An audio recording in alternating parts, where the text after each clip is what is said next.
नमस्कार दोस्तों, आज की वीडियो में हम बात करने जा रहे हैं उत्तर प्रदेश के टॉप 5 क्षत्रिय एमएलसी के बारे में जिनका सिक्का उत्तर प्रदेश में चलता है। नंबर 1 अन्नपूर्णा सिंह। अन्नपूर्णा सिंह जो कि डॉन ब्रजेश सिंह की पत्नी है। अन्नपूर्णा सिंह का जन्म गाजीपुर के जमनिया कोतवाली क्षेत्र के बरुइनपुर गांव में हुआ था। उनकी शिक्षा दीक्षा जमनिया के हिंदू इंटर कॉलेज से हुई। 2 भाई और 3 बहनों में अन्नपूर्णा सिंह सबसे छोटी हैं।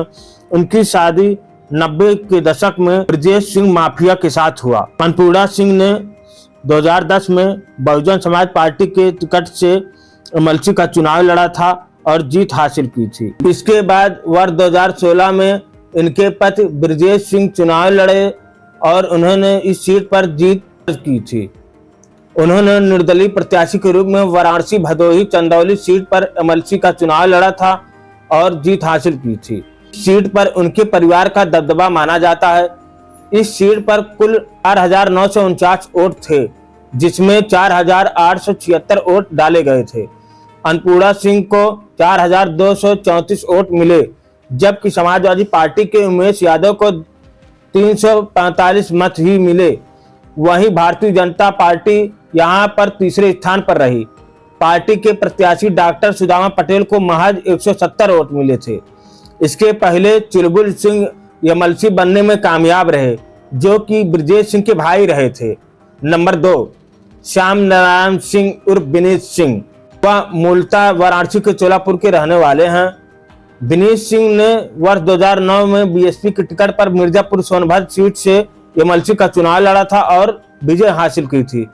उसके बाद वर्ष 2016 के चुनाव में इस सीट से विनीत सिंह ने अपने बड़े भाई त्रिभुवन सिंह को चुनाव लड़ाया था। उनके अपोजिट में बाहुबली विजय मिश्रा की पत्नी रामलली मिश्रा मैदान में थी, जिसमें विनीत के भाई को हार का सामना करना पड़ा था, जिससे यह सीट विजय के कब्जे में चली गई थी। बाद में उन्होंने अपनी पत्नी के साथ बीजेपी की सदस्यता दिलवाई। वह वर्तमान में निर्विरोध एमएलसी बनने में कामयाब रहे। नंबर 3 अक्षय प्रताप सिंह उर्फ गोपाल जी। अक्षय प्रताप सिंह उर्फ गोपाल जी कुंडा से विधायक रघुराज प्रताप सिंह उर्फ राजा भैया के करीबी व रिश्तेदार माने जाते हैं। अक्षय प्रताप सिंह यहां से वर्ष 1998 से ही एमएलसी चुने जाते रहे हैं। अक्षय प्रतापगढ़ में 3 बार से एमएलसी और 1 बार सांसद रह चुके हैं। जनसत्ता दल लोकतांत्रिक के राष्ट्रीय अध्यक्ष रघुराज प्रताप सिंह उर्फ राजा भैया ने अक्षय प्रताप को एमएलसी उम्मीदवार घोषित किया था। पिछली बार गोपाल जी सपा के टिकट पर निर्विरोध एमएलसी निर्वाचित हुए थे।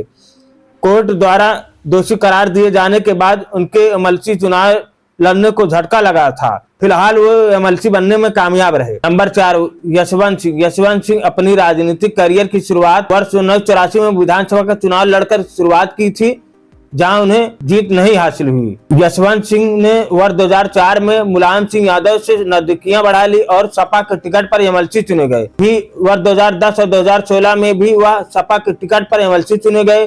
जब सपा में पहुंचे हाशिए पर, जब तक मुलायम सिंह का दौर था तब तक यशवंत सिंह की सपा में काफी पूछ होती रही। मुलायम सिंह यादव ने ही यशवंत सिंह को 3 बार एमएलसी बनवाया, लेकिन अखिलेश यादव के समाजवादी पार्टी राष्ट्रीय अध्यक्ष बनने के साथ ही यशवंत सिंह हाशिए पर चले गए थे। हालांकि वह एमएलसी थे, पर पार्टी में उनकी पहले जैसी पूछ नहीं रही थी। समाजवादी पार्टी के पारिवारिक राजनीतिक लड़ाई के बाद जब सपा की कमान अखिलेश के हाथ में आई तो मुलायम के करीबी होने के नाते यशवंत सिंह को किनारे लगा दिया गया। जब 2017 में भाजपा सरकार बनी तो उन्होंने सपा छोड़कर भारतीय जनता पार्टी का दामन थाम लिया और वर्ष 2018 में भाजपा से एमएलसी चुने गए। एमएलसी चुनाव में बेटे के पक्ष में प्रचार करने के आरोप में भाजपा से हुए निष्कासित यूपी एमएलसी चुनाव 2022 में भाजपा ने आजमगढ़ के बाहुबली सपा विधायक रमाकांत के बेटे अरुणकांत यादव को मैदान में उतारा, जबकि यशवंत सिंह अपने बेटे विक्रांत सिंह ऋषि को एमएलसी का टिकट दिलवाना चाहते थे। टिकट न मिलने के बावजूद यशवंत सिंह ने अपने बेटे को निर्दलीय चुनाव मैदान में उतार दिया, जिसके बाद भाजपा ने उन्हें 6 साल के लिए पार्टी से निष्कासित कर दिया।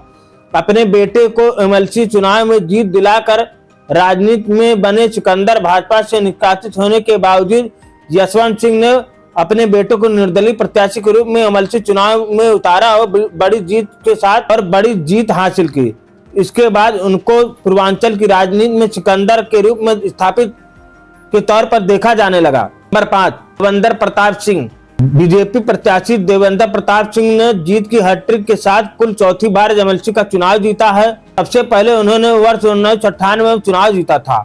इसके बाद 2010 में फिर बीजेपी के बैनर तले 2017 में और अब 2023 में फिर से बीजेपी के प्रत्याशी के तौर पर चौथी बार एमएलसी का चुनाव जीतकर इतिहास रच दिया है। तो गौरतलब हो कि पूर्व में दोनों बार सपा के प्रत्याशी रहे और उसी के झंडे तले चुनाव जीता, बाद में बीजेपी का दामन थाम लिया था। वे एमएलसी बनने में कामयाब रहे। आज के वीडियो में इतना ही, मिलते हैं नई जानकारी के साथ, तब तक के लिए जय हिंद। यदि हमारे चैनल पहली बार आए वीडियो को जरूर लाइक करें, चैनल को जरूर सब्सक्राइब करें। धन्यवाद।